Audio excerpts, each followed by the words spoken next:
네,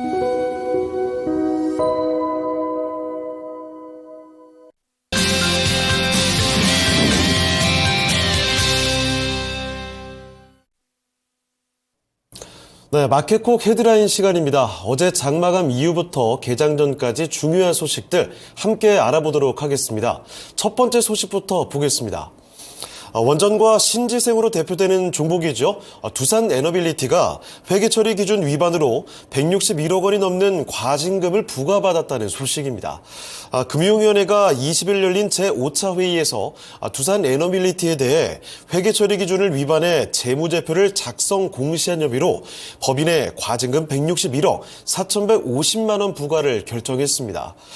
전 대표이사와 감사를 맡은 삼정회계법인에는 각각 10억 1,070만 원 그리고 14억 3,850만 원 과징금 조치가 내려졌는데요. 앞서 지난 2월 7일 금융인사나 증권선물위원회 제2차 회의에서 정해진 사항이 이번에 확정이 된 겁니다. 이 증손위에 따르면 두산에너빌리티는 해외 건설공사 등 일부 프로젝트에 대해서 총 공사 예정 원가의 과소 산정 같은 방법으로 매출을 과대 계상하거나 공사 손실의 충당 부채를 과소 계상했다고 전해졌는데요. 회계 부정의 수위는 당초의 고의보다는 한 단계 낮은 중과실이 되면서 고의 분식 회계 혐의는 결국 벗어나게 됐습니다만 이 금액 자체가 지난 2018년 도입된 신외부감사법 시행 이후 가장 큰 금액이어서 눈길을 끌었습니다. 두산에너빌리티의 최근 주가 흐름 잠시 확인해 보도록 하겠습니다. 하필 타이밍이 상당히 좀 아쉬운 게 요새 원전주들이 오랜만에 주목을 받으면서 두산에너빌리티의 주가도 탄력을 받아가고 있는 흐름이었죠. 화요일에 고점을 찍고 약간 내려와 있는 모습인데 이 과징금 부과 소식이 오늘 장에는 또 어떤 영향을 미칠지 확인해 보시면 좋을 것 같습니다. 자, 두 번째 소식은 자동차 부품주 한원시스템과 관련된 소식입니다. 아쉽게 이번에도 좋은 내용은 아닌데요. 최근 주주 환원 정책에 대한 요구가 많아지면서 배당 이야기도 참 많죠. 그래서 분기 배당을 새로 실시하는 경우도 있는데 이 한원시스템은 거꾸로 잘 하고 있던 분기 배당을 올해 안 하겠다고 밝혔습니다. 바로 어제 공시한 내용인데요.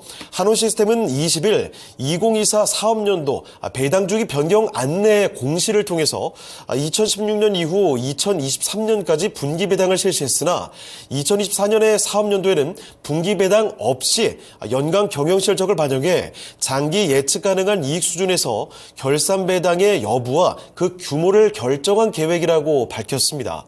이렇게 분기 배당을 하지 않는 것은 2016년 이후 9년 만의 일인데요. 그 배경을 살펴보도록 하겠습니다. 앞서 지난 2015년 사모펀드 한엔컴퍼니를 대주주로 맞이한 한원시스템이죠. 2016년부터 분기 배당을 지급하게 됐고 이후에는 매년 배당 성향이 50에서 60%를 웃돌았습니다. 이 코스피의 상장사 평균이 37%니까 확연하게 높은 배당 성향을 지녔던 기업이죠.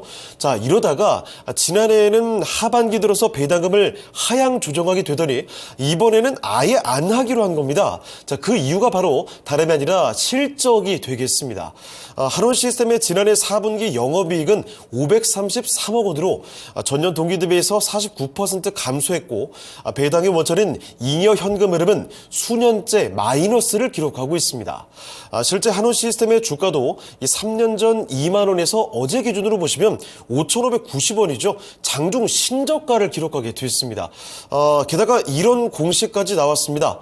과연 오늘 장은 악재가 다 나왔다 이런 판단으로 올라서게 될지 아니면 또다시 신저가를 새로 기록하게 될지 확인이 필요하겠습니다. 자, 세 번째 소식은 분위기를 좀 바꿔보도록 하겠습니다. 이번에는 주주들이 환호할 만한 소식이라고 볼 수가 있을 텐데 신세계 인터내셔널과 관련된 소식입니다. 신세계 인터내셔널이 20일 이사회를 열고 자사주 107만 1000주를 170억 원에 장내 취득하기로 결정했다고 공시를 내놨습니다.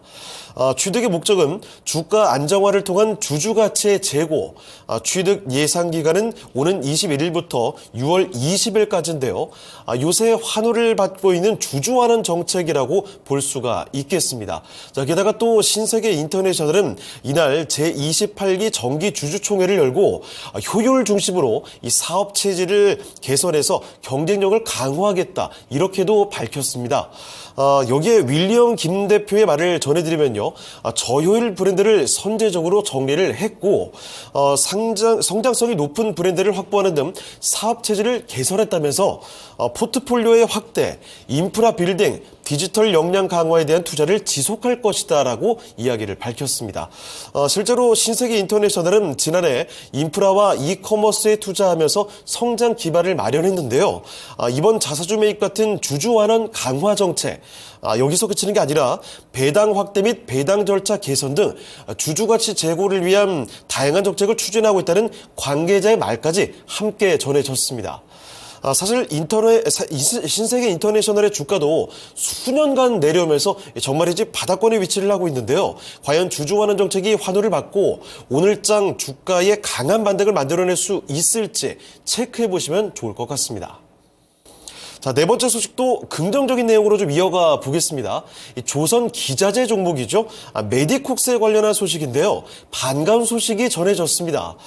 지난해 큰 폭의 매출 성장을 기록한 데 이어서 올해를 흑자 전환의 원년으로 삼겠다고 밝히게 된 건데 지난해 조선 기자재 등 주요 산업의 수주 증가로 연결 매출 269억 원을 달성을 하면서 전년 대비 32.4% 증가했다고 20일 공시를 통해서 전했습니다. 영업이익도 생산원가 절감으로 영업이익률이 증가해서 전년 대비 7.49% 증가했는데요.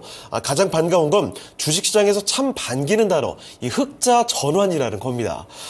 회사 측은 올해에는 최근 이슈가 되고 있는 조선기자재 사업 부분에 대한 설비, 그리고 2차 전지 신사업에 대한 투자를 통해서 매출 자체를 확대를 하고 이를 통해 흑자 전환에 성공할 수 있을 것으로 전망하고 있다고 전했는데요. 여기에 최근 재무 건전성 확보 측면도 긍정적으로 평가가 됩니다. 자산 재평가 그리고 전환사채 전환권의 행사에 따라서 부채가 전년 대비 27% 감소했고요. 반면에 자본금은 104.63% 증가했습니다. 메디콕스의 주가 흐름도 잠시 살펴보도록 하겠습니다. 사실 이 종목의 주가도 길게 보면 길게 볼수록 정말 오랫동안 장기 하락을 겪어왔습니다. 이제는 주가가 1,000원도 안 되는 수준까지 바닥권에 위치를 하고 있는데 이제 불행 끝 행복 시장인 건지 아니면 주가 레벨 체인지를 제대로 할 수 있을지 좀 주목을 해봐야겠습니다. 자, 다섯 번째 소식으로 넘어가 보겠습니다. 이번에는 유통주들의 밸류업에 관한 소식입니다. 대표적인 저PBR 기업으로 꼽히는 유통업체들이 밸류업에 나선다고 하는데요. 롯데의 사례부터 보겠습니다. 자, 20일 롯데는 사회이사 이사회 의장과 선임 사회이사 제도를 도입한다라고 밝혔습니다. 이사회의 투명성을 강화하고 사회이사 독립성을 제고하기 위한 취지인데 롯데는 향후 사회이사 의장 제도를 상장사 전체에 확대하는 방안을 검토 중이고요. 또 10개 상장사에 선임 사회이사 제도도 도입한다고 합니다. 다음으로는 현대백화점 그룹도 보시죠. 기업가치 제고 방안을 내놨습니다. 현대GF홀딩스, 현대백화점, 현대홈쇼핑 등 10개 상장 계열사가 이달 중 열리는 정기주주총회에서 배당 기준 관련 정관을 개정한다고 합니다. 개정 정관의 핵심은 배당 기준일을 먼저 정하고 배당액을 나중에 확정하는 현재 방식을 선 배당액 결정, 후 배당 기준일 확정으로 바꾸는 건데요. 이런 유통업체들의 노력이 업종의 주가 흐름에 어떻게 녹아들지 체크해 보셔도 좋을 것 같습니다. 자, 마지막 여섯 번째 소식 보겠습니다. 이번엔 해운업계에 관련한 소식이죠. 한국해양진흥공사가 20일 TPM24 컨퍼런스를 통해 본 2024년 컨테이너 시황 및 주요 이슈 이런 보고서를 발간했다는 소식이었습니다. 참고로 TPM은 매년 미국에서 개최되는 세계 최대 국제 컨테이너 컨퍼런스인데 지난 3일에서 6일 미국 롱비치 컨벤션 센터에서 개최된 바가 있습니다. 보고서에 따르면 올해 글로벌 GDP는 2.5% 성장할 전망이며 경제 성장이 소비자 지출 확대로 이어지며 물동량도 증가할 것으로 예측된다고 합니다. 이건 물론 좋은 내용이죠. 하지만 중동 지역의 지정학적 리스크, 공급망의 지연, 또 주요국의 선거, 그리고 기상이변 등 여러 가지 위험도 상존하고 있다는 사실을 함께 전하고 있는데요. 특히 홍해 통항 제한에 따른 희망봉 우회가 문제가 되는데 운하의 통항 재개 시에 다시 선박 공급이 확대가 되면서 운임 시장의 하락 압력이 될 전망이라는 이야기도 전했습니다. 사실 요새 해운주들 주가 흐름이 HMM부터 페노션 그리고 대한해운까지 모두 좋지 않은 흐름을 보여주고 있는데요. 이런 보고서 내용을 반영하면서 어떤 주가 흐름을 보여줄지도 함께 체크해 볼 필요가 있겠습니다. 자, 이렇게 오늘도 6가지 소식들 개장 전에 함께 정리해드렸습니다. 지금까지 마켓콕 헤드라인이었습니다.